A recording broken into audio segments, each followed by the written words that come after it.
Hello, everybody, and welcome to The Dagger. I'm Ramsey Mack, and here with my co-hosts Dylan Payne and Rajan Rao. And it's been a few weeks, couple weeks. All of us are wrapping up our summer jobs and getting ready for the school year. Our first day of school is next Thursday at UF, Rajan and I. What about you, Dylan? When does UCF start?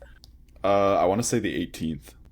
18th, yeah, okay. So you guys start on Monday. We will be starting on Thursday, the 21st.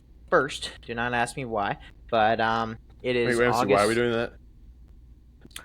What? I said, why are we doing that? Are you asking me, or are Yeah, you I'm like asking you. setting up a joke? I don't know. I'm asking you. No, I don't know, dude. I complained about us starting on Wednesday because it was stupid, and now we start on Thursday. So, anyway, it's gonna be fun.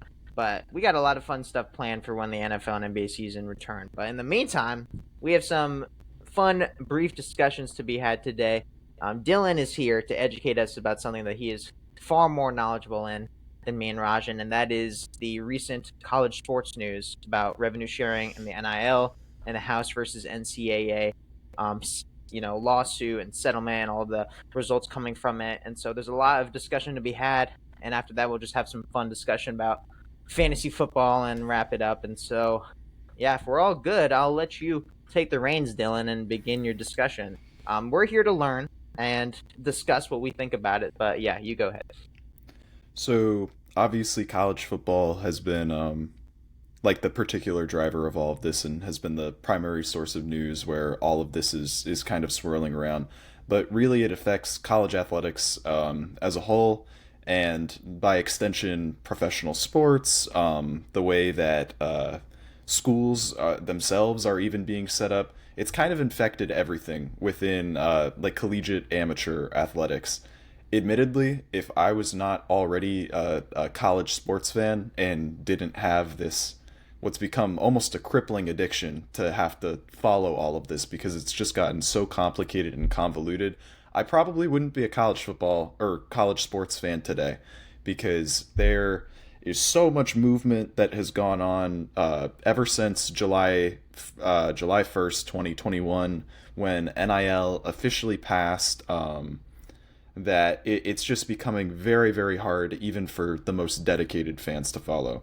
So this is going to serve as a uh, compared to the complexity and all of the numbers that you could dive into, a relatively brief recap of everything that's gone on, what it means for college sports, and how teams are going to operate going forward.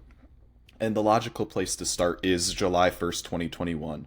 After decades and decades of debate about whether student athletes should be able to capitalize on their name, likeness, and image, or name, image, and likeness, it was eventually determined that it was unfair to keep potential earnings from these collegiate athletes like schools and the NCAA had deemed for so long, right? The arguments at the time and the thought at the time was, why are we selling players' jerseys, jerseys with these players' names on the back, and these kids are never seeing a cut of anything that is being sold? Why are we seeing these guys in commercials that are being used to prop up and advertise games, to prop up and advertise, various award shows such as the Heisman or various TV networks? Why are we seeing these guys and they still remain pretty much broke college kids? And there was that was a very pure idea of what NIL was supposed to be. And unfortunately, because of just the nature of college athletics, it isn't exactly what it turned out to be. So as soon as it was deemed to be allowed, there really were no regulations put in place from the start. It was kind of something that was just told that you were able to go do this now, and nobody really had any idea of how it would be regulated or how it would be managed. Many people just assumed that the NCAA would eventually take control, and that kind of never happened. And what stemmed from that was an era that has now been defined by pay for play, which is the idea that large money boosters of various schools are putting together NIL deals to basically funnel money from various school donation sources into the pockets of players.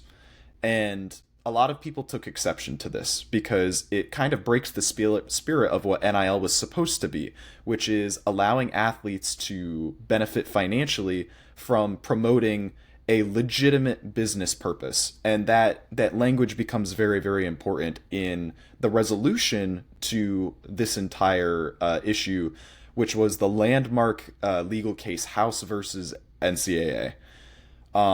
Recently approved by Justice Claudia Wilkin, this kind of has two parts to it. The first is that the NCAA will pay $2.8 billion, that should be billion, $2.8 billion in back damages to former athletes which competed in college from 2016 through the present day.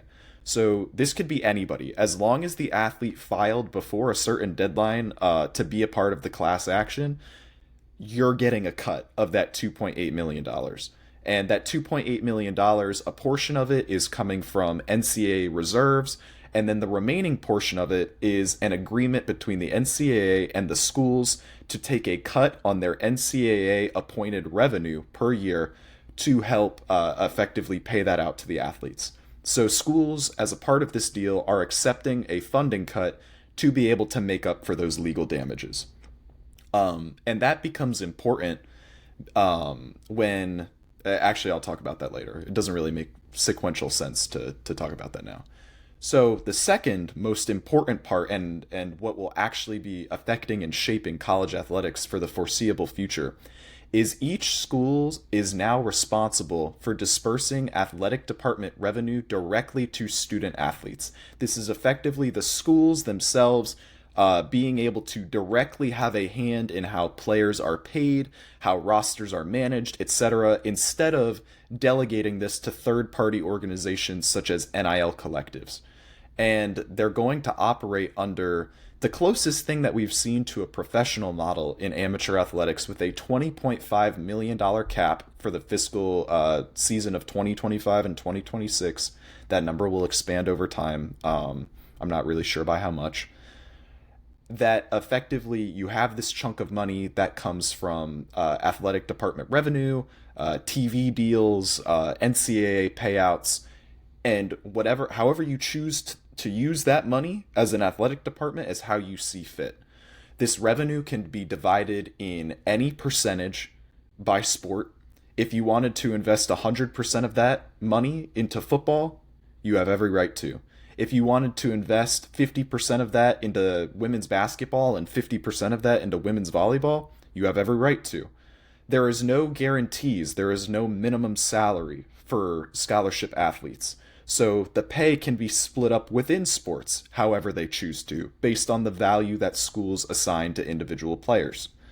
And so this adds a significant complication to how athletic departments are required to run. And this is something that was just approved as of July 1st of this year. And that had finally started July 1st of this year. And athletic departments across the country have kind of been scrambling to see how they're going to figure this out. This was a lot of infrastructure to install very, very quickly. May I ask Dylan? I have two brief questions. One, do you know why the class action only goes back to 2016? Like somebody like Kemba, can he get his money for 2011, or is there a reason why it didn't go back that far? So I don't actually know the exact reason. The general understanding that I have is that they had to put a cutoff somewhere, and just based on like data that they analyzed, that was the decided cutoff. Okay. But also, guys, interrupt me, literally, like talk over me, like literally anytime, because this is like a lot. I had a question then. Yeah.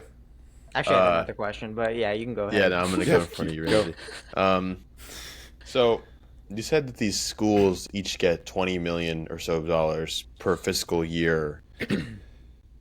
So right? That's the spending cap. Say Ohio State brings in $140 something million in revenue a year.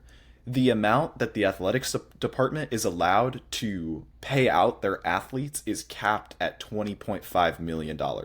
Even if the school's market is bigger than that number, like even if it's not Correct. proportional to that number. So that means that the super small schools have the cap, even if they don't earn that much money in a year for that program. Yes. And Yes. the really big markets like Alabama, Ohio State, Texas, they are capped at that point. Yes. Jeez. So, Okay. and I was also going to ask, is that money on top of the scholarships that they're already paying the students? Correct. To pay for their tuition? Okay. Yeah. So this is like a signing bonus almost for them to get. Effectively, you can think about it as a signing bonus.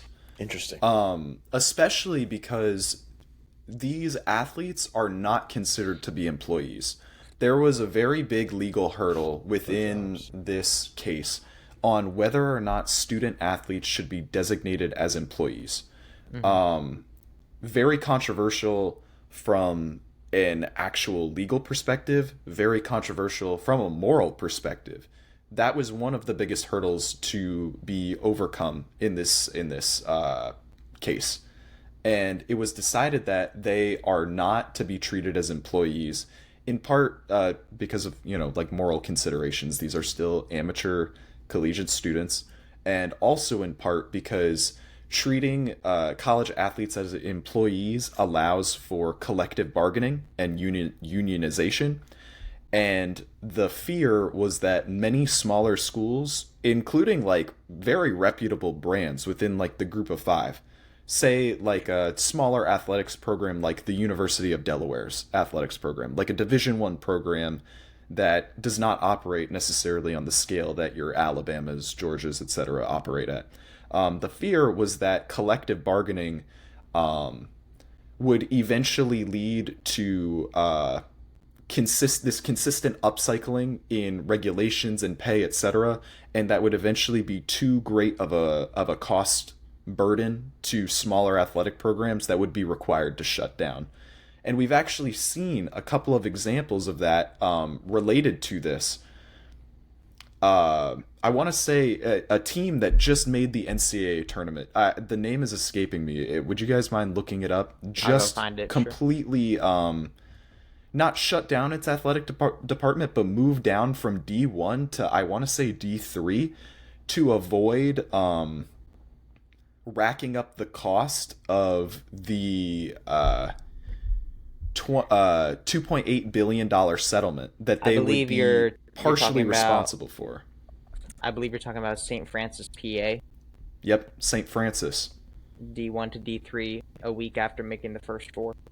Yep. Wow. So because they're such a small athletics department, and because they don't really gain anything substantial from TV revenue, the cut in payments and what they were effectively responsible for paying as a result was too great of a burden for their athletics department. And this has happened now in several smaller schools that have been required to make this jump from D1 to D3 because of the impending costs of this house settlement. So that's actually a pretty significant negative effect that it's already had on college athletics. Basically, the spirit of this is all to hone in on what NIL was supposed to be when it was first passed. It is to try and eliminate pay for play, to try and eliminate some of the things that have been viewed as unsavory by many athletics programs across the country, of dishing out bags that are, potentially millions of dollars a year for some players out of high school to come play for certain teams. Some collectives were even paying players in high school to promise them to come commit to their programs. Florida was actually, like our state, was one of the first states to approve the legalization of NIL for high school students, which was basically just a vehicle for larger programs to be able to pay out money to high school students to funnel them into their program. So to get control over this, and as a part of this court case, something called the CSC was formed, the College Sports, it's either commission or committee.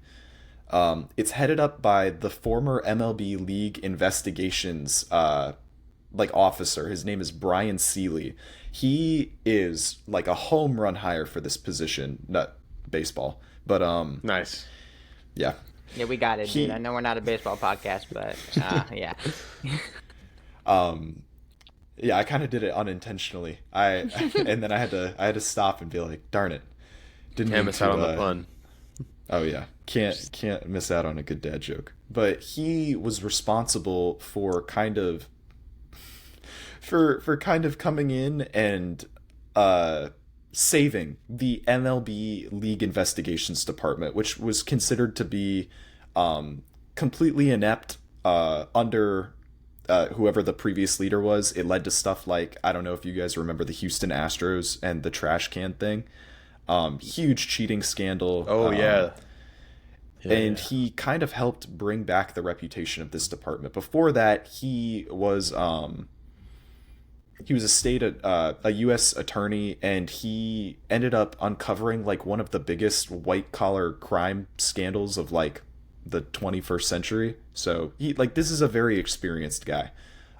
He's heading up this commission to basically enforce the general spirit that this lawsuit creates. And he has immense power in doing so. He can levy regulations, sanctions. He has the power to to create oversight committees, which he did in the creation of the Deloitte NIL Go Clearinghouse. This clearinghouse is an organization that effectively processes NIL deals that are over $600. Any NIL deal made for any player in any sport across the country that is over $600 has to go through and be approved by the NIL Go Clearinghouse. And this is kind of another measure to stop pay for play. And the term valid business purpose, that's where this comes back in. Their job is to effectively evaluate whether or not a certain NIL deal made between a business and a player serves a valid business purpose. And to expand on that, it is related to the promotion or endorsement of goods or services provided to the general public for profit. This means that collectives... Sorry, as a fly. Dude, it happened to me too. I missed, though. I didn't get him. Uh-oh, it's coming back. All right, continue. Okay. Anyway, so previously, NIL collectives, which are these third-party organizations that were partnered but also not partnered with schools, were able to take booster donations, money that they were able to get from like grassroots efforts, anything, or whether or not they paired with an organization, say a Target or a more local mom and pop place. And they were able to take that money and give it to student athletes as donations. And under these new rules, because that does not promote or endorse a good or service that is provided to the general public for profit, that is no longer allowed. The criteria, it has to be something that is going to be sold or bought, or a service or something. It has to be like a tangible thing that the public can buy and that a company is offering for profit. And it also must be evaluated at what they deem to be fair market value, which opens up a ton of other legal battles that this is still going on today. Like, what is fair market value in Des Moines, Iowa versus New York, New York? Right? It's going to be a huge contrast in what that actually means. And that's one of the other barriers that they're still trying to work out for this. But again, this is all about the general spirit is reining in pay for play and putting more regulations on college sports to protect both athletes, schools, organizations, etc. And kind of the final big thing that this does, which is actually really, really awesome if you are a fan of a non-revenue sport or if you are a former athlete that competed in a non-revenue sport, is that this ends all walk-ons, which sounds really bad. It ends the idea of walk-ons existing. Because there is now a roster cap. there is a set number of players that each team for each sport is allowed to take on. And they are all guaranteed to be on scholarship. And hence, like, the walk-on position was kind of no longer necessary. So a lot of people were originally very against this, just off the idea of, like, what are we doing? This is college sports. Why are we eliminating walk-ons? Like, a very crucial part to the spirit and culture of collegiate athletics. However, what this actually does is increase scholarship limits for, let's say, swimming. The previous limit for men's swimming in the NCAA for scholarships was 9.9. And those 9.9 scholarships would have to be distributed by bits and pieces to the various athletes competing on that team. Now, 30 scholarships is the new limit for men's swimming. All guaranteed money. Take track and field. The previous old limit, 12.6. Now 62. Like, it has completely changed the game for smaller non-revenue sports to be able to have larger roster limits and actual complete scholarships for their student athletes versus having to break up, say for track and field, 12.6 scholarships across a team that is potentially competing in, say, 16 different events, and you have to give people bits and pieces of that 12.6. So all in all, after all of that, this is where we stand. In college athletics, it's reflecting a more professional model. There is a salary cap, there is a roster limit, there are regulations for outside endorsement deals that must be run through these proper channels, and there are legitimate means that schools can take to directly pay their student athletes and determine the revenue distributions that different athletes and different sports are able to get. Whew. Done. Thank you, Dylan. That was an excellent overview. And I do have some follow-up questions and topics of discussion. My first one, which I think is probably something that people are already talking about extensively, is my first thought of when you said that they can decide which sports they allocate the money to, right? Does that mean that for, like, a smaller sport, like a lacrosse or something like that, like, they have the right to just not pay their players any money beyond scholarships? Absolutely. It's okay. Okay. There is no funding limit. There is no funding minimum. It is all left up to the schools to decide. Okay. So then my follow-up to that was, does that mean there's a potential for there to be lawsuits related to Title IX and Yes. like unfairness between men and women? Absolutely. And that's another very gray area right now that people don't really know what's going to happen with that because the spirit of this is to assign revenue proportional to, or what most schools are going to do is assign their revenue proportional to the revenue that is generated by each individual sport. Title IX, though, because they're not official, like people are saying, because they're not official employees and because they're amateur athletes and a part of a college, how does Title IX not apply to this? My immediate reaction to seeing this pass was it's going to have to be a 50-50 split between men's and women's sports. How do you get past Title IX? Because Title IX is very clear about like opportunity and funding, and that is why scholarship limits have had to be equal in men's and women's sports at all colleges, and that's been a very long-standing rule.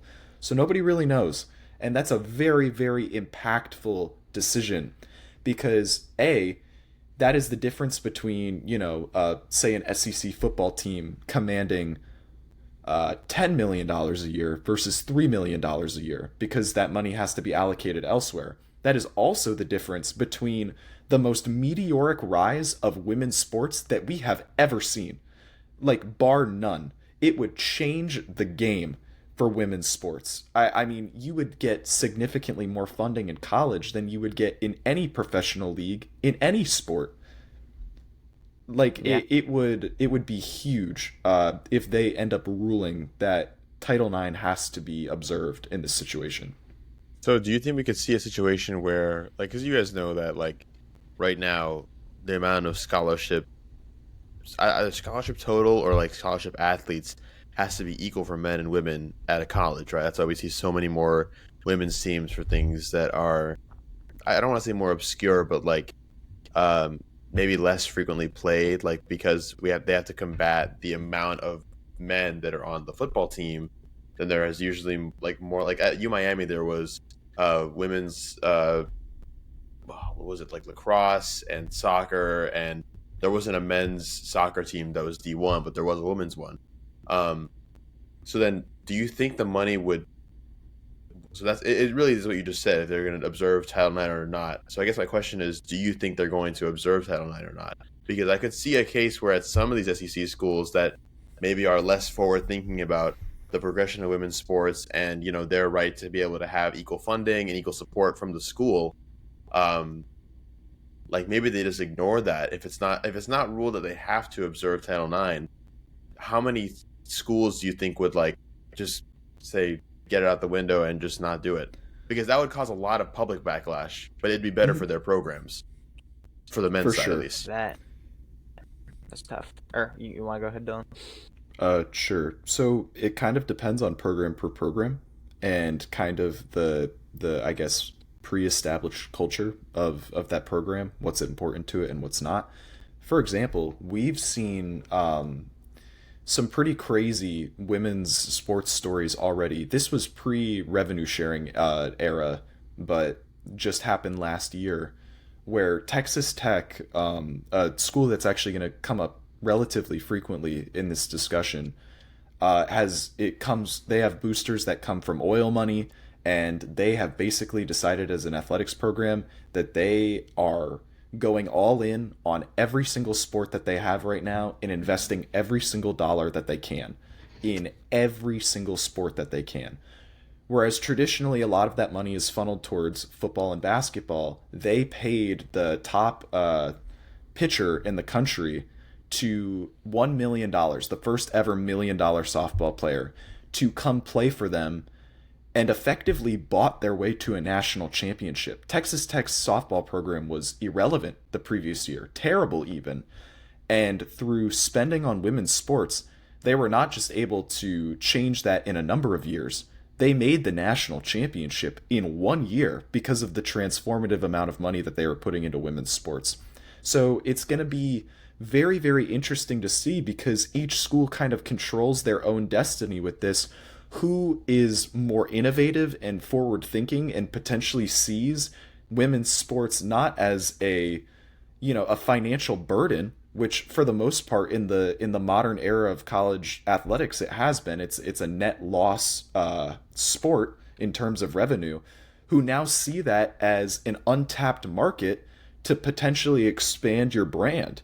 And that's what schools like Texas Tech and I'm sure we'll see the UConns of the world and the South Carolinas of the world go all in on women's basketball, which is, only going to increase the incentives and talent within an already very incentivized and talent-driven group of schools that have cared about women's basketball for so long. So that it's another super interesting thing to pay attention to as the landscape kind of changes. That is fascinating. I think that I'm guessing that there's gonna have to be Title IX lawsuits that come up that help resolve the situation, and so there's probably around like 3 different outcomes. Either they say that it applies, and so then you have the full equal totals between men and women's, and then I'm guessing that the male football and basketball players will find that unfair, and that there will be pushback from like the top athletes on that side. If it doesn't apply completely, then you would have schools not like giving a completely unfair share or even zero to the women's sports side, and then you'd have the political battles, or as you mentioned, the proportionality side of it, like if it's proportional to the revenue earned, or that would be the most potentially like equitable, but again, not necessarily the most fair and for the woman in their opinion. Again, though, I could see that happening, but I'm no expert in between those three options or potential other outcomes. It's way too early to say what It's will also happen. so hard because these like opportunities for women are in their primitive years of like being able to even have these opportunities. Like, could you imagine if the NBA like was in the same stage of its development as the WNBA is right now? And I'm using like the professional league example as the example, but like it Mhm. applies to college sports too. Like Yeah. men's college basketball was around way longer than women's college basketball. Um, so like I understand the argument for, like, well, we've been around longer, we generate more money for the school. It's very likely that some of the women's sports are a net loss, as you said, Dylan. But like at the same time, this is like what they need now to go through this time of viewership not being as high and revenue not being as strong, because this is a market of half the country of young girls and women that want to play sports and want to have opportunities to play sports. And yeah, I don't know. It's kind of riveting, and I feel like the obvious answer is to split it evenly, but at the same time, it's like I don't know. I don't know. Yeah. So, this is kind of extremely fortunate timing for women's basketball when this is happening because we're kind of in the golden age of women's Yes. college basketball right now. I'll need you guys to fact check me on this, but I'm pretty sure the women's Final Four last year had games that had greater viewership than the men's Final Four. And, you could attribute that to stars like Caitlin Clark and to stars like Angel Reese, but the fact that we can get on a podcast as relatively casual sports fans and instantly know these names and recognize their brand power is incredible. Oh, I'm sorry, not last season's, because last season UConn won the championship. It would be the previous season from that. Okay. The last season that or potentially even a season Well, even before last that. year, I'm just seeing right now the women's UConn versus wait, let's see. The UConn versus Iowa game had 14.2 million viewers, and the men had 12.2 something. Uh, so Yeah. quite a big difference. Last year's championship games, Iowa, South Carolina with Caitlin Clark, that had about 19 million, which had more than doubled the previous year, 2023, and it was more than the men's title in 2024, which was about 15. Wow. Yeah. So women's basketball is the most rapidly expanding sport in terms of like growth and viewership in the country by far. Completely. So yeah, it not only is there a Title IX argument to be made there, but there is a legitimate argument for significant funding going into women's basketball. I actually have a breakdown of the average percentages that this website was reported based on athletics departments around the country of how revenue is being dispersed. And women's basketball is the one, two, three, four, fifth most funded sport on average amongst colleges, getting about 1.1% of the revenue, which feels like a very small number, but it's the fifth most funded sport. And you also have to think that with women's basketball, roster sizes are significantly smaller. Same thing with men's basketball. This figure lists hockey up here, which for the vast majority of college programs will not be funding hockey. Yeah, So sure. I'm not really sure where they pulled this data. Potentially more of like the northern states, because I know they take that a lot more seriously.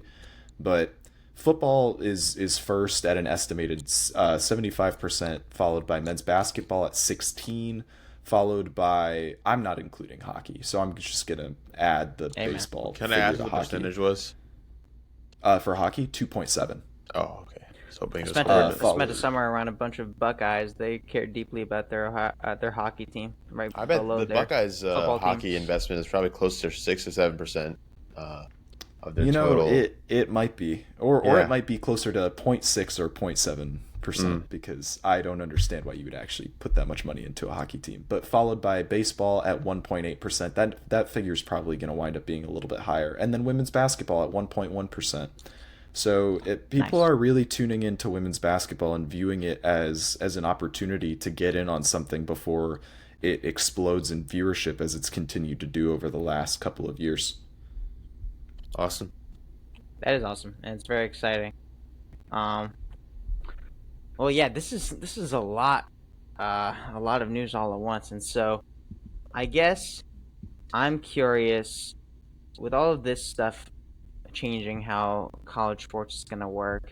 And okay, I have a more general question, but before that, I do want to ask, do you see this significantly affecting how quickly players go pro? Because we've already had problems of the players now holding out because of their NIL deals and everything. And so is this going to make that more of an issue? Or potentially even more in women's sports? I would say for men's sports, significantly less of an issue if it is followed how it is intended to be followed. Because it's what this is doing is taking money, a very large portion of money that has been floating around college athletics for the last couple of years, and it's removing it. Um, for example, a recent ESPN article was talking about Coach Calipari and his recruitment of a five-star player, and that five-star player's parents were concerned and going to him asking about the ruling and how this might affect the deal that they had in place with the player. And Coach Calipari basically said, "I have no idea." So the enforcement of this is still something that is going to be figured out. The gray area that schools are allowed to operate is still something that is going to be figured out.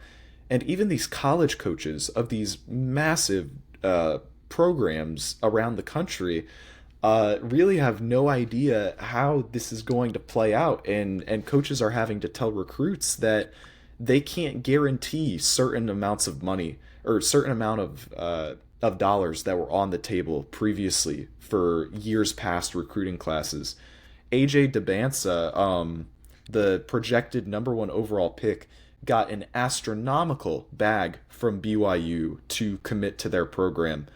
And that money just really isn't going to be floating around for freshmen anymore. It could be halved or even cut in fourths or cut in fourths.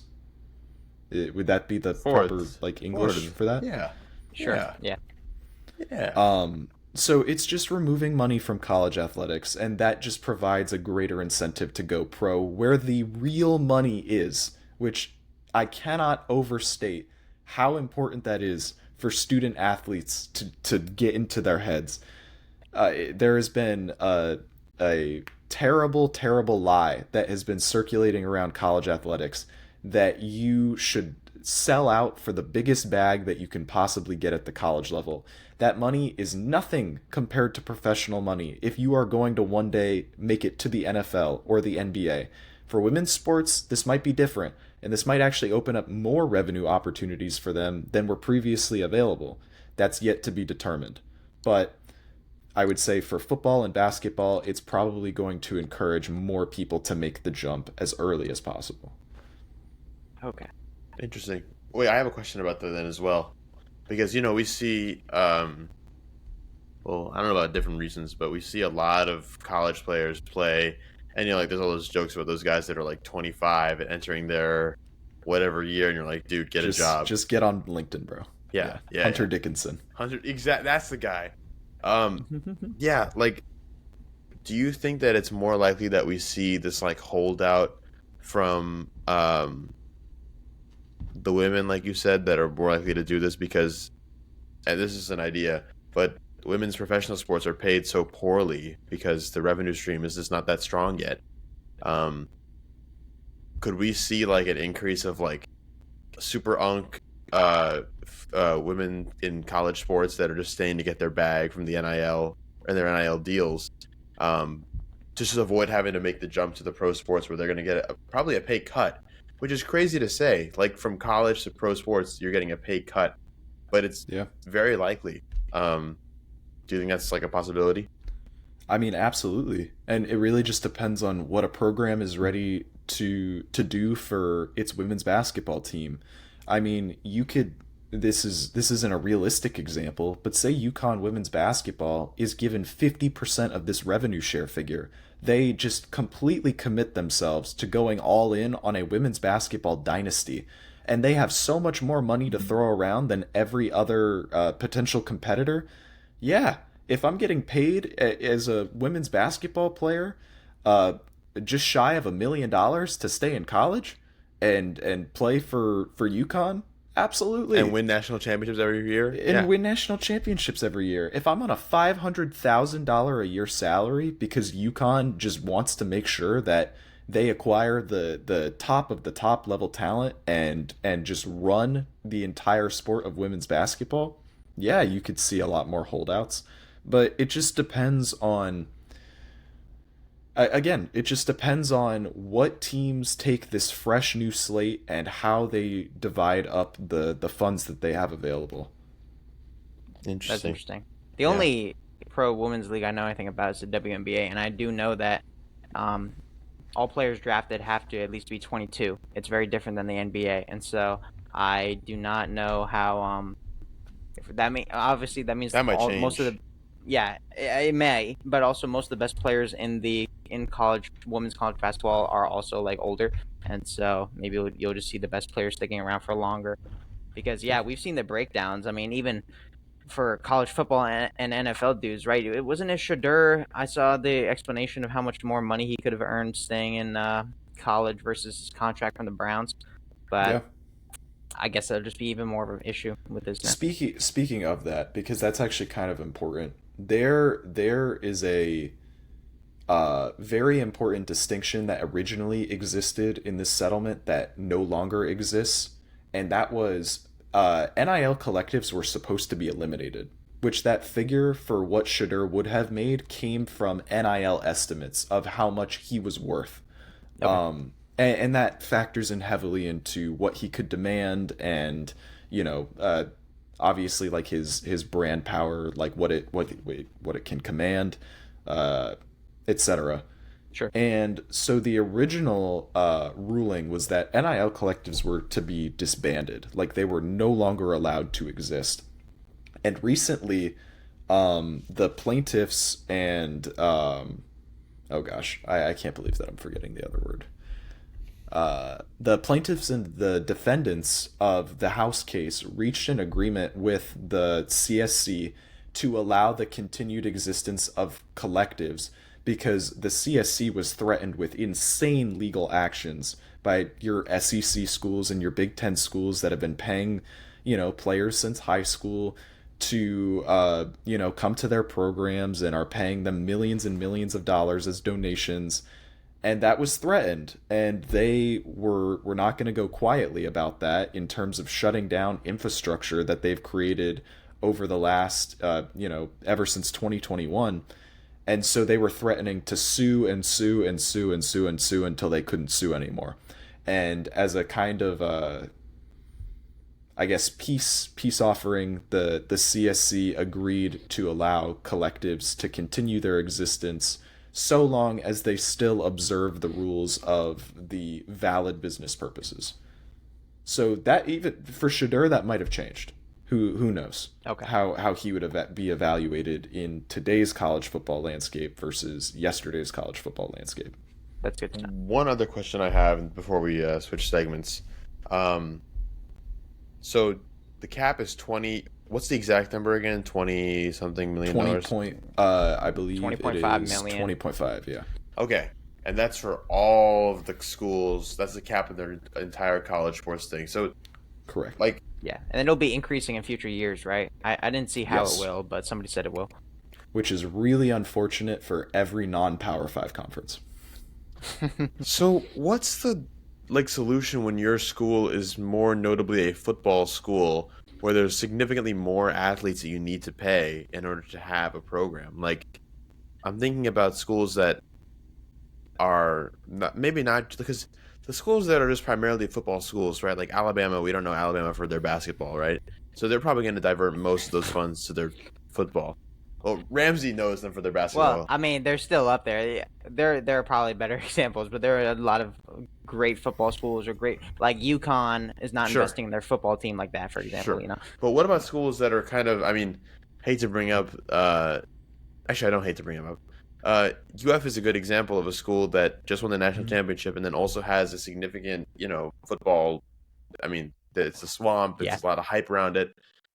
So, what do those schools do? Because if I'm a basketball school, I'm loving this. I mean, I'm not loving the cap, but at least there's like it's more profitable for me. I can pay like if you wanted to just pay the basketball guys, you could pay them at least $1 million a year, each of them, and have them. And that's like an insane deal. Yeah. And then you can go in on basketball. And then when you have both of these programs, you're like, okay, well, I have to have like whatever the amount of rostered kids on the football team, probably at least 40 or 50, and the full basketball team. It's like, how do I pick that? And then that like this legislation almost seems more geared towards schools that have programs with sports that are less people on each team. So do you think there will be like a more individual cap where the a cap per students is lower? Is that something that's like 500,000? That's like the max you can have, and that would incentivize schools that are football schools to give more. Like and then like the 20.5 thing is just gone, and so that's how much you can give per student.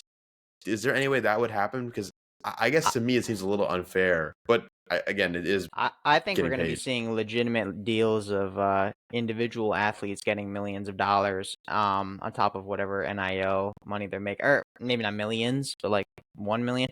It is very, very risky for one player in all your sports to get that much of the 20 million. Right. Right. I think in a sport like football, that is much harder. I think one basketball player can change an entire team, so like you might be more likely to do something like that. The But I don't know, value Dylan. of the player. Okay. So I never think that individual players of individual sports will be limited in how much that they are allowed to be paid. However, you bring up like this is like the dilemma right now for so many different schools. And another huge argument in this case is you take a school like UF, which has a historically dominant baseball program, a historically dominant basketball program. Well, I guess a dominant 2000s, and a at one point in time dominant football program. All three matter very, very much to the University of Florida. In addition to all of the other sports that they win in, volleyball, softball, championships in every other sport too. Yeah. Yeah, pretty much all the non-revenue sports traditionally, like UF racks up championships in those non-revenue sports. But take the big three, and it does effectively punish them for being good at everything because it's gotten to a point where you kind of have to pick and choose. But that's kind of like that's kind of nice in a way because it allows individual athletic departments to strategize, and it kind of levels the playing field to a certain extent. Of teams like Alabama can't just pull millions and millions and millions of dollars to ensure dominance every single year. It adds an element of parity depending on how you choose to deal with the funds that you've been given. So on that point, ESPN has some projections for the amount of money that is going to be allocated to basketball per team per conference on average. So the ACC is slotted at 4.4 million, the Big 10 at 3.25 million, the Big 12 at 4.2 million, and the SEC at 3 million flat. The Big East, 5.33 million. And so there is this huge advantage for conferences that only offer basketball. I was gonna bring up that point. Yeah, can you imagine how much more money they have to spend? A school like Villanova or something, you know? That was exactly what I was like. That'd be infuriating. So I brought up that hot take to you guys a long time ago about Todd Golden when this all initially passed, on how I thought that in a couple years from now you would see him coaching in the Big East, because the amount of dollars that the Big East have to throw around compared to the other conferences. I mean, look at the SEC. Historically, not necessarily a dominant basketball conference, but had the greatest season we have probably ever seen from an individual conference this last year. with the amount of teams that they got into the tournament, with the way that they dominated their non-conference slate, is at least over $2 million behind in spending from the Big East. Dollars matter. That is not a sustainable gap, and you will see performance suffer for a majority of SEC teams when compared to Big East counterparts. And at the end of the day, it's a decision the SEC has to make. It's obviously a conference that's been built on football and built for football. And if they want to keep it that way, then they're going to have to make sacrifices. Wow. All right, I had one final question. I think that could help put a final bow on this whole conversation. So I just want to ask, with the stuff like revenue sharing and NIL, and we didn't talk about it, conference realignment. That could be its a whole entire episode. Dylan, does college sports still feel like college sports to you, or do you think that we're watching and turn into something completely different? Like, or and also, is that a good thing, or do you think we've lost whatever makes it special? Honestly, for me, a little bit of the magic is gone, and I don't think we'll ever get back to the point where things used to be. And it's kind of a selfish thing to say as a fan because it is inherently a good thing that college athletes are being compensated for the works that they are providing for their brand. Like it Yep. was a borderline stone age practice that we were preventing amateurs from being paid for the value that they are inherently worth. However, it it is impossible to not notice the significant drop in fan interest in a lot of different fan bases, the significant time increase that has to be spent on paying attention to all the rule changes and all the revenue is going here and the transfer portal. Entire teams are transferring in one window. Baylor and UCF do not have a single returning scholarship player from the previous season on their basketball teams. Baylor won a national championship not even 6 years ago, and they don't have a single player returning on their team. And that is hard. That is hard to convince the average fan to keep up with something like that, because when we think of college sports, we think of the passions and the tradition, and watching a player go from a freshman who's not getting any time on the team and developing over the course of years within a system. And that's a guy that you want to root for. Like, that's a guy that you've seen their development over the course of time, and now you have players that are coming in for 1 year and then transferring to another team and then transferring to another team, and by the time their playing days in college are over, they played for 4 or 5 different teams. Like, Mm-hmm. it's significantly harder for the average fan to root for that system. I think that the House versus NCAA is taking steps to remedy that. I don't think that the execution as it is right now is anywhere close to what it needs to be to save uh, what we have always viewed as college sports. We're never going to get the magic back of years like, the early 2000s. But college athletics is still an incredible product, and still pulls us in for events like March Madness and the college football playoff and the college baseball World Series and the women's basketball March Madness. Like, these are all electric events that we're going to continue tuning into every year. But for the average fan, the experience has definitely suffered. Whether we can get back to that determine is going to be determined by organizations like the CSC, the NIL Clearinghouse, how this is all managed. I really hope, for the sake of everybody who loves this group of sports and who is passionate about this group of sports, that they get it right. Otherwise, you know, you could look at the collapse of college athletics, say, 20, 30 years down the line. That's a terrifying idea. I would love to spend a future episode talking about potential solutions, or how we would change the rules of the transfer portal and conference realignment to think about this stuff. But that was a fun discussion, guys. So we're gonna take a quick break and then we'll be right back for some fun games. 1 second. Welcome back, everybody. We are here after our discussion about college sports, let's just have some fun. The three of us are in a fantasy football group with now 11 of our other friends, so it's going to be a change of pace. We got some new things coming up this year. I think we're going to add a defensive player to the scoring system. I think that should make that more exciting to watch. We want to change, the playoff format, maybe the buy-in. And one key component of all fantasy leagues is the punishment. And last year was our first trial with the punishment, and someone in this group knows a lot about how that turned out. So, Dylan, do you want to recap for the folks what exactly happened? Because there are sensitive ears that listen to this podcast, I won't go into some of the horrors that I faced because of our punishment that we decided upon, but it involved IHOP and forced eating and pancakes. And I've never been able to look at a pancake the same. To this day, I still have not eaten a pancake since that day. I get nauseous when I see them. It was unbelievable.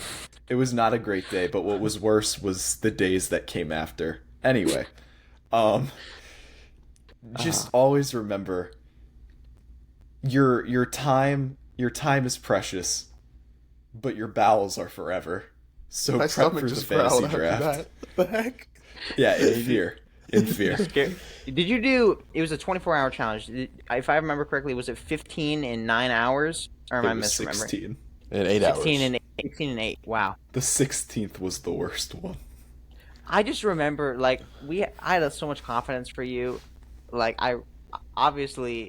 We were all just we took turns coming in watching you do it, but when you texted after the 5th that it felt like a rock, that was unbelievable. And it dawned on me because the first pancake and the second pancake were so easy. I was like, this is gonna fly by like nothing. And then the 5th, it just hit a wall.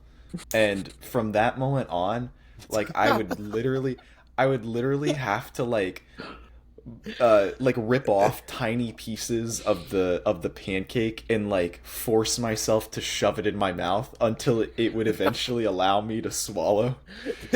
Wave and stretch the mouth open. Jesus Christ. I waved and stretched all of those pancakes, and that process, because I think I finished the first 4 within at least the first hour and a half. That remaining process, 5th beyond, took the remainder of the 8 hours. Can I ask a question? It was the worst day of my life. So. Did we allow syrup or not? I can't remember. I was allowed to do whatever he wanted. I did not put syrup. Well, except for put them in water and mix them up, because that's kind of cheating. Okay, now this might just be because I'm a former obesity statistic. way back in the high school days. That would be easy. I feel like I could get down 6 or 7 at least in the first hour with some syrup. Unless you're like a snake and you can unhinge your jaw and let the syrup slide down your throat with the pancakes. I definitely can do that. It adds so many more calories. I was about to say, that adds so much more sugar in your stomach, and I understand it's easier to eat, and straight pancakes are more difficult, but his water technique is what the goats like Joey Chestnut employ in the most important competition. I did adapt some Joey Chestnut. I watched a lot of film before having to go in, and the amount of water that he would drink, and I will say it helped. Y'all also don't understand how awful IHOP plain pancakes tastes after the 12th one. It's like bread but awful. It has a weird burnt spongy taste to it, and when the only thing that you have to flavor it is water and your own tears, it tastes awful. Why are you giggling at this? This is not okay. This guy's a psychopath. Get him out of here. Because the entire league, you all enjoyed seeing me in pain. I didn't enjoy this. I was not even. Actually, I look. No, I promise we all felt so unbelievably bad because the idea of it was so much better than the product. Absolutely. Yeah, we were actually afraid of the ethics of it. We thought. And then we were like, could you actually be messed up from this? And yeah. I'm glad at the end of the day, your only mess up was your distaste for pancakes. But And I think to get my system to like fully recover, I think it took like 1.5 full weeks of like every single day was just like a bad experience. I'll let you guys fill in the rest. But like no the moral of the story, no more food challenges for fantasy football. Or the real moral of the story is never draft Christian McCaffrey with the number 1 overall pick again. yeah, the reason. Well, this real leads reason us why. to No, I was gonna You say go ahead. Dylan's had 2 first overall picks in the last 2 years, and both of them have ended horribly. So we'll see what the random number generator gives you this year. There's too much power in my hands. I could end somebody's NFL career with one fantasy draft. Hey, can you do me a favor? I really. Wait, actually, who do I not like? Buddy, Aaron Rodgers is going number 1 this year. Oh, please! I will pay you money to draft him first. I'm not kidding. Deshaun Watson will be drafted he first deserves this to go year. out. I'm sorry. Deshaun. Oh, yeah. Actually, no, I'm not. Wait, No, don't be I will sorry. I will pay you money to draft him first. Like, I will pay you at least $25. Well, ideally, I don't get the first pick again this year, Oh, so okay, that's true. I don't enact the curse of Raw on whoever poor fantasy football You mean player the I Tyrese choose. Halliburton curse? You actually have that black magic. Yeah, I Okay. do, man. I do. Well, this leads right into our segment because Ramsey has prepared a list of 16. Is that right? Fantasy football punishments. Yes, sir. I have 16 punishments here, most of which that we're already kind of familiar with because our fantasy group has been popping off discussing what we need to do this season. So we're gonna just do it bracket style. I want you guys to pick honestly, just pick the one that like you think is better. Like you would rather be in a league with this punishment. Don't pick the more brutal one, you know. And some of these are just straight jokes. But let's pick a one that you actually think is the best. And I seeded it randomly, so if we have like unfair matchups, you know, my bad. And yeah, some of these were just kind of desperate last options. Okay, all right, we ready to go? Yep. Oh yeah. Okay, I'm also going to explain the punishments for people that don't understand them as I go. So, first up, in our 1 vs 16 matchup, the first seed is an elevator bellhop. And what this is most likely in the Beatty Towers dorm at UF, spending an entire day or most of the day sitting in the elevator. This is like a 13-story building, if I remember correctly. Clicking the elevator buttons for people that walk in. Maybe you wear a costume. You don't get your phone. You don't get music. You just sit there. And there's one thing. If I am not the bellhop, then I get to bring my saxophone. And I'll bring like a speaker and like play backing tracks and just play a concert in there for about an hour. That's the only stimulus you get. right, exactly. Yeah, And so yeah. people can come avoid you. They can come give you food. I don't know if we'll make it any worse. This is currently my favorite one, so I'm curious to see how far this gets in the tournament. Versus the 16 seed, spend a summer as a Buddhist monk like Victor Wembanyama. If it's funded by the group, that actually would not be that bad of an idea. I don't think our prize pool is that big this year. You have to pay for it too. How much does it cost? I did not do any research like that, go but to Tibet there's a- and become a monk. There's a really good copy pasta that was on the internet for a really long time, and it was like for all the people who were like, oh, if this gets 1 million, or if the Browns win the Super Bowl, then the most liked comment on this post I'll have to do. And there was a really good copy pasta, and it was like, move to Taiwan. yeah, it was. I think it was Thailand, the Muay Thai, right? Yes, yeah, it was Thailand, not Taiwan. Move to Thailand, get accepted into their local culture, join a UFC gym, and become a world champion. You can only return to the US after becoming world champion. I would just move, bro. I'm just going to Thailand. I'm chilling. Yeah, welcome So- to the rest of your life, bud. There we go. Would you want to spend a month Bellhop for or summer as a Tibetan monk, or work as a bellhop for a day? Definitely bellhop. Okay. I'm good on the Tibetan monk thing. I don't get like it. the idea of me playing a concert. That just sounds like so much fun. That is actually similar to one that I'm going to get to in a sec. So, all right. Next up, 2 seed versus 15 seed. 2 seed, self-explanatory, 24 hours. IHOP or Waffle House. It's back on the table, boys and girls. And I know Dylan doesn't want it winning, but I had it at this as the 2 seed. And 15 seed, attend a sports game for the team that you hate the most, and you have to be fully decked in their gear and root for them the entire time. Oh, that's a good one. Like for us, you know, Cowboys. I guess I would root for the Lakers, or I don't know if you guys have your NFL, NBA, college teams, and there will be other people with you. You have to root for them. Patriots. Ugh. Sure, yeah, root for the Pats. I would root for the Giants or something. So, would you rather do that or be stuck in an IHOP for a day? That 100%. We cannot have the food one happen again. We already decided this. This cannot happen again. So I've hated USF my entire life, like a white hot hatred. I don't think that there is anything I else. think the hot was going to come after white. Oh, Interesting adjectives you got there. yeah. Like I feel like that's a real saying. No, it is. It definitely is. The light inside of the fire. You're right. Russian was cutting you off. I just heard hate and white, and I got scared.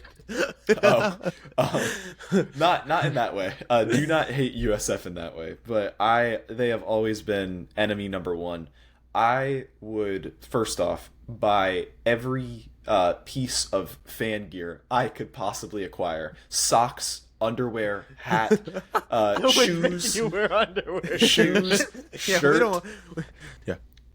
Everything would have a USF label. Then I would make paper mache horns to mount on my car as I am driving to Temple Terrace.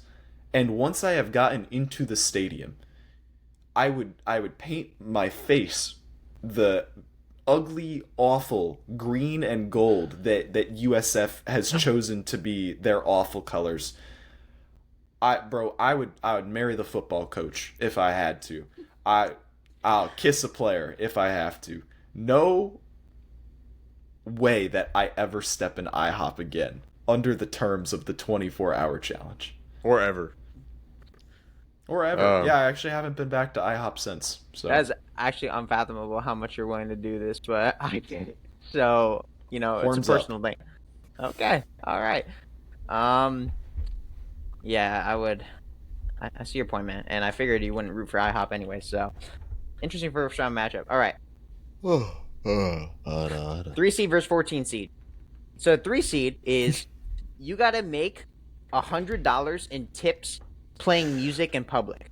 Now, I think that Rajan would deeply enjoy this. I think our buddy Adrian would probably, you know, be totally willing to do this too. You got to play some instrument. I mean, I don't know. For the less musically inclined of us, you could play a recorder, or I'll bring my trumpet.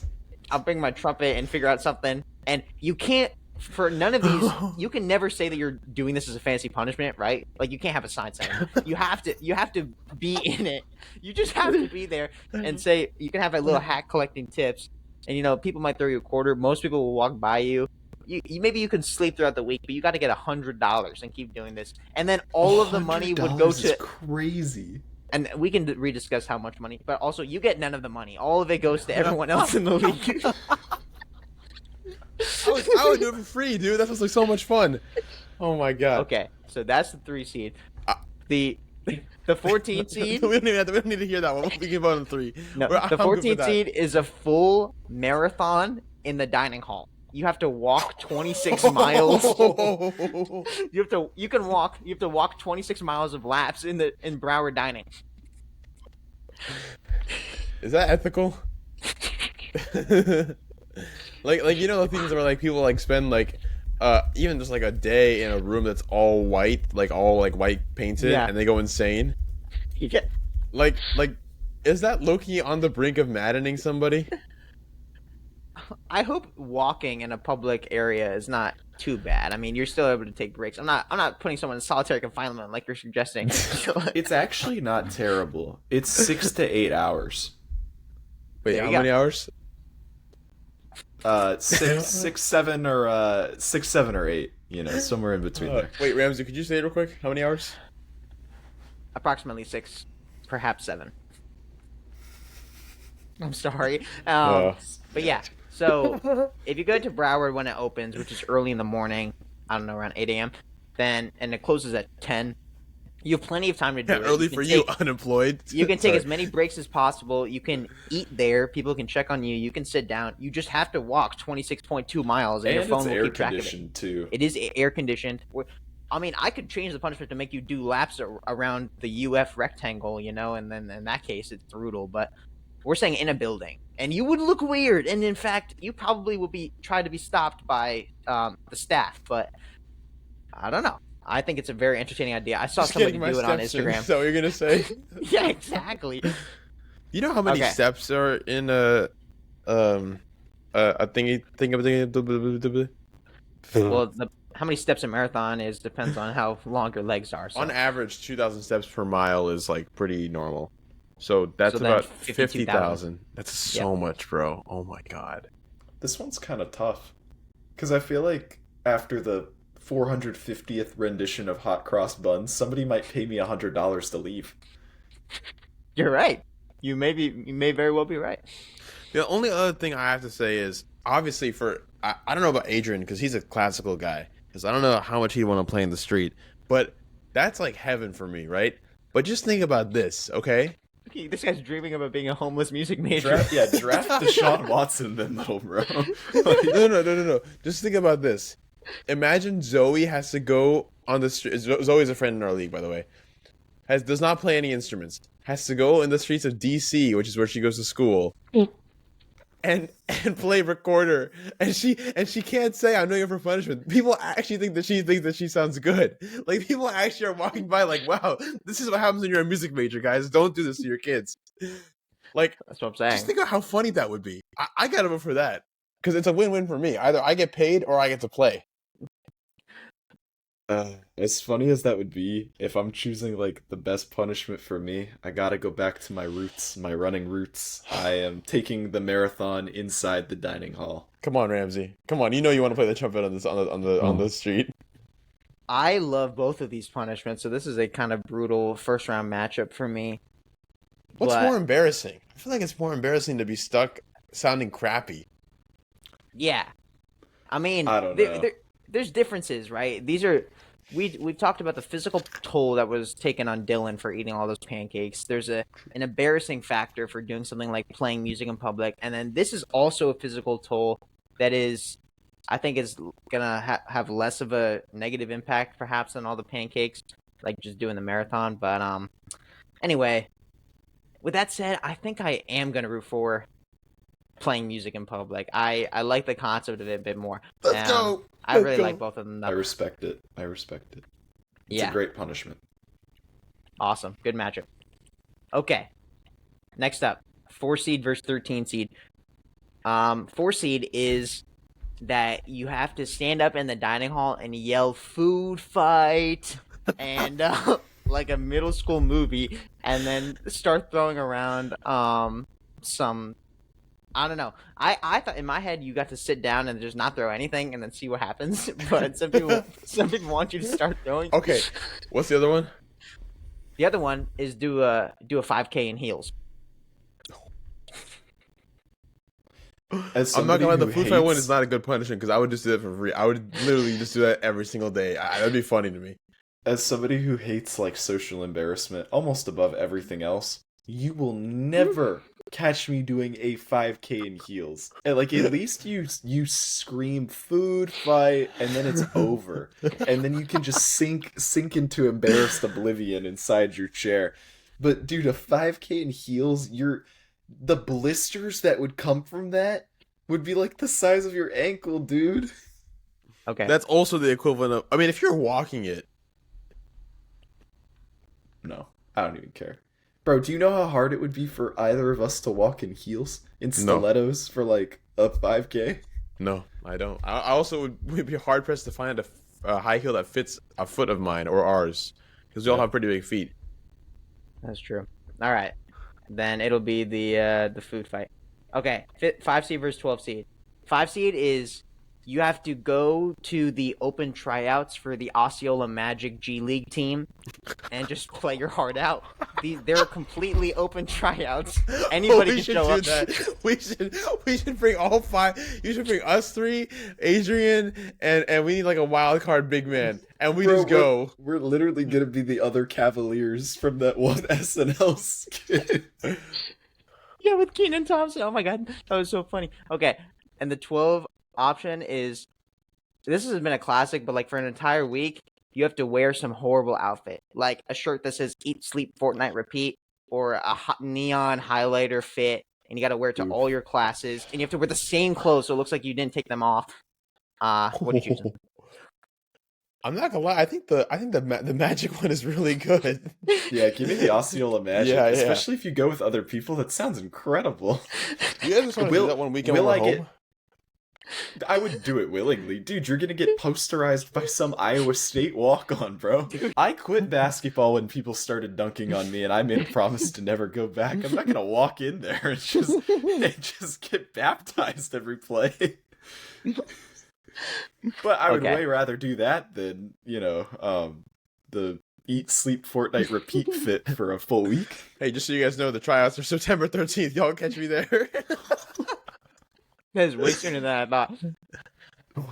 Okay, next up. 6 seed.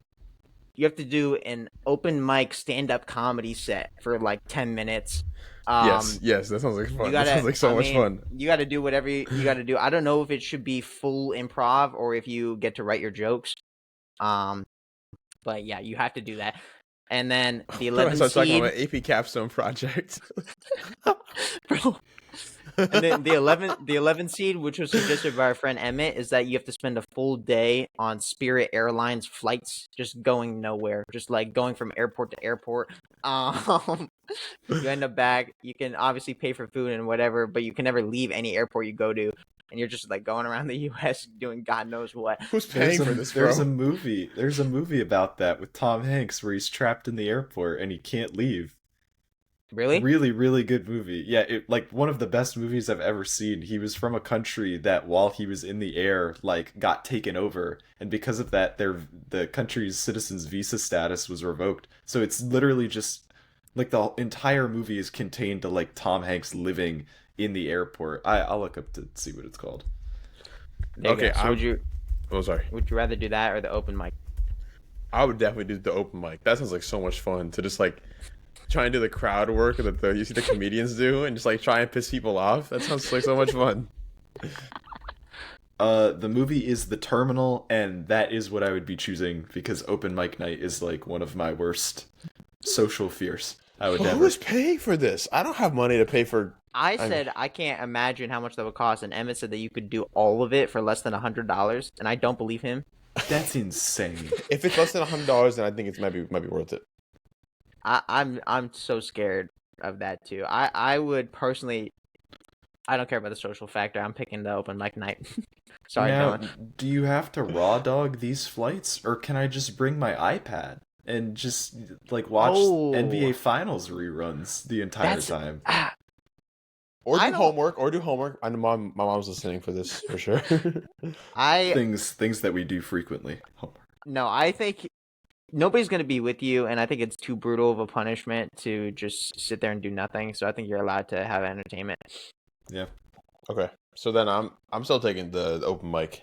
I think that'd be really funny, especially one of our friends that's a little bit less. Like, could you imagine Tyler doing the open mic night? Okay, that would be exciting. All right, 7 seed versus 10 seed. 7 seed, classic, milk mile. You got to do a mile, and you got to drink a full glass of milk every lap. In the tent. I don't care what it is. Ladies and gentlemen, that was the fantasy football punishment for our cross-country team. I have never seen that color. I'll never see that color ever again, and I have never seen vomit projectiled that far. Anything. What is the next one? As long as it's not like going to some unstable nation and having to stay there for the rest of your life. The 10 seed is that the rest of the league gets to decide a ringtone for your phone and you have to leave your phone on like not silent on like full volume, and It could be whatever they want, and it Wait, can play that's whatever really sound effect they good. want. For That's how really- long? For how long? I think for a semester. So like, assuming Oh, that's actually awful. Give Now- me Liberty or give me. look, the NFL season ends in January. Can you just imagine until April you have to have your phone and it's just playing like the worst sound effect when people And we or can even- change it throughout the semester too. Like each like. Yeah. And Oh. I think we would set it so that it's only the fantasy football group chat is the thing that's setting off that sound, and so then we are the ones who decide when it goes off. So we can And- just keep calling them all day. Okay, would you be able to mute it in times of need, like in the middle of Yes. class? Okay. Yes. No, When you turn off no, your phone, obviously it absolutely doesn't not. play. Dude, come Bro, on. you're gonna get expelled from UF. But I think like you can do what you want, but when you're around us, if we like text you and it's not on silent, like then you get another punishment because like you've been breaking the Lengthened rules. by a week or something. Yeah, exactly.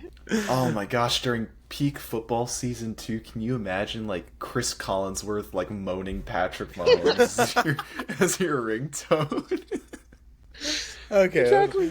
Let's keep it going. Okay, so you're choosing that one over Yeah. the Milk Mile. Oh yeah. Hard choice, I know.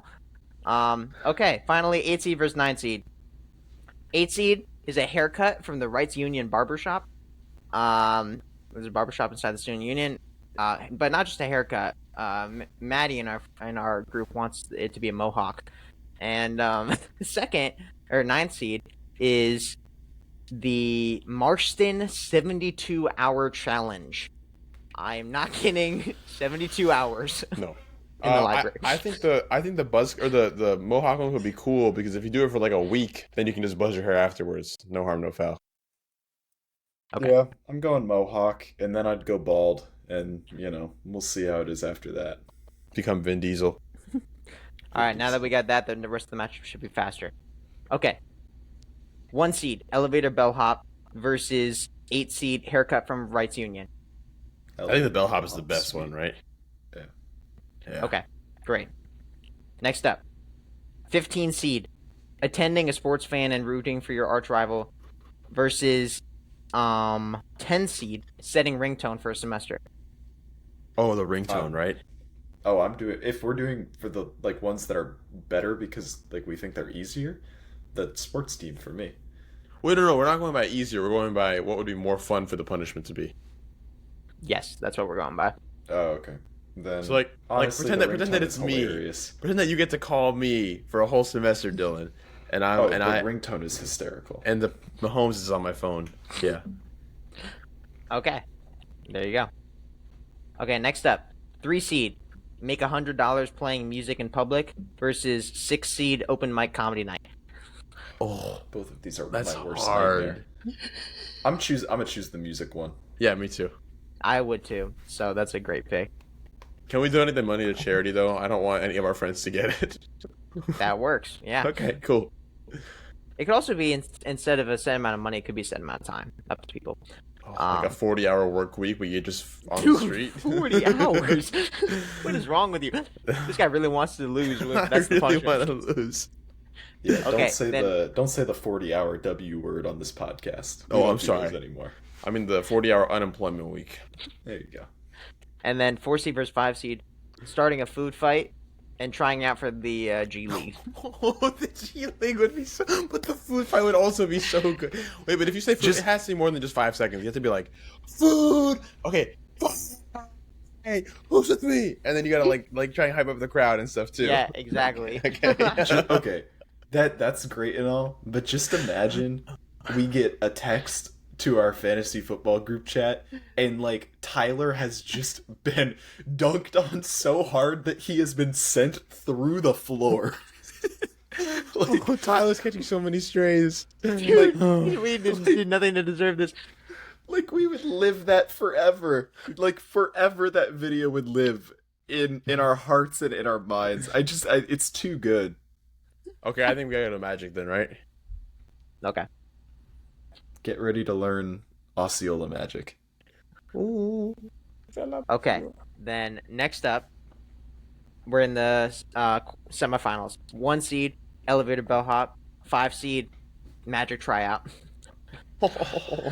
These are two titans. Yeah, these I are some actually can't legendary decide. punishments. I can't decide. They're both hilarious. I think I'm actually leaning towards the magic one. I think I Like, am that's too. so funny. But the problem is that most of the people in our league can't actually play basketball. I was gonna Like, say I don't think everyone's allowed to try out. I think like the skill level that most of the league is at isn't even close, and I think that even someone like me or you, Rajan, I don't know if Dylan, you have a No. remote. No. I'm willing to give you a little bit of Oh, credit here. it costs $300 Dude. non-refundable to try out. I get cooked by varsity high school players. These are people who you would Yeah. expect to have at Step least aside, played guys. Let at me the and Ramsey college get this level. one. Okay, but like, Our broke jumpers. can anyone, literally anyone, show up? Yeah, anyone can show up. Bro, just imagine, like, Rajan, we send you in, like, a sweat headband and, like, the most diabolical shorts you've ever seen. And you have to walk in and you don't just get to try out and be silent. You gotta be like, come after me. Dude, people are gonna say I want him guarding me. Wait, what happens? To my What pay. happens if I train for this and I somehow get picked up by the team? You pay all your career earnings to the fantasy league. Then we could do the spirit thing where we have it funded to go to send someone to Thailand for the rest of their life. They can't come back until they become a monk. Yeah, you gotta secure the rookie minimum for our league's future. This is over, bro. Okay, so genuinely, would you rather be in a league that does that or has the weekend working as a bellhop? I'm not gonna lie, the magic is really funny. In a perfect world, Osceola Magic. Okay, I'm happy with that. I think that is far more unlikely to actually be what happens, but that's a great one. I don't know, man. We're getting pretty close to the end of this. It's looking pretty likely now. I'm saying that like this group is not the deciding factor for what actually happens. true. So when I send this to the people in the group chat, they're gonna be like hell we are, you know. All right, then 3 seed versus 10 seed. Make money playing music in public, or ringtone for a semester. For a semester. You're going ringtone. It's so good, and it's so long too. Yeah, Like it the is really impacts long. of the. Think about the dining hall, where you would have to have your ringer on. There's no excuse for not having your ringer on in the There's dining none. hall. Or like even at like a club meeting or like at the gym. Oh my god! Oh, that's it's pretty loud in the gym. I don't know. I like depending on how loud See? your phone gets. We'd have to set the boundaries, and then I agree with that. People can have it off, but if somebody catches you lacking with it off, then the In like a punishment very gets extended. obvious. Yeah. Yeah, then it gets extended. What happens if you're trying to sleep at nighttime and you just hear, "Oh, Patrick Mahomes." Mahomes does it again. See, there you go. All right. Okay. So what's taking the reins? That one? I know, Rajan, the music one is dear to you. Because I would actually just do that for fun. That actually sounds like fun. So does that mean that's less of a punishment? So you should choose the other thing? But I think it'd be even funnier to see someone with no musical inclination. It would be really, really funny. Yeah. Like, could you imagine who's someone else like Alex? I give Alex my sax, and he's like, I give it to him for a week. I'm like, all right, I'll see you in a week, dude. And he's got to stand on he's got to stand under Century Tower for a week after every single class he has and just plays. Exactly. I imagine it being in Turlington Plaza, the square, like where everybody walks through all day. I wish I actually knew where that was. Brutal student rush during class change. Like, you will have thousands of people see you. And there's gonna be a lot of people that that see you. And hey, if you have enough friends, they can donate money. That's fine. Like, we can't donate money, the league. So, and then the proceeds could go to charity or could just go to paying for dinner for the winner or something. Who knows? But okay, yeah. What are you picking? I gotta go that one. I gotta go the music one. Dylan, ringtone. Yeah, I'm sticking with the ringtone. It's so persistent. It's constant suffering. Okay, I really love both of these two. These are like both top 5 for me, but I'm gonna side with Dylan on this one and That's pick fair. the ringtone. It's so close though. And then finally, you get to a final matchup I wasn't really expecting. 10 seed set ringtone for semester, or 5 seed try out for the Osceola Magic. Magic?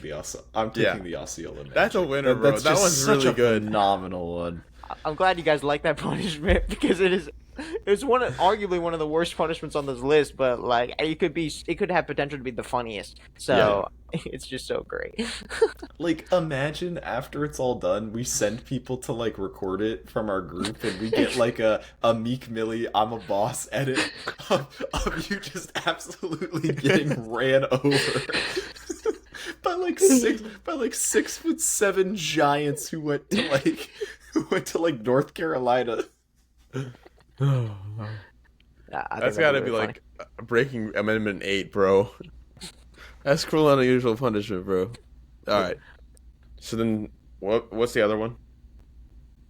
What's the other one? No, that's it. That was the It's champion. It's That was that the championship. Okay. It was that versus the ringtone. So I'm glad we settled on that though. Alright, so Osceola Magic. That was a fun discussion. We'll bring that. I actually have not brought that up in the group chat yet, so we'll bring it up to them. Watch out, Osceola Magic. The fantasy non-footballers are coming. All right. Well, that was a fun game. Thanks for playing, guys, and thank you everyone for listening. We're excited for what's to come with the Dagger in the coming months, and so it's gonna be exciting stuff. And if you're still here, make sure to follow us on YouTube and Spotify and Instagram and X.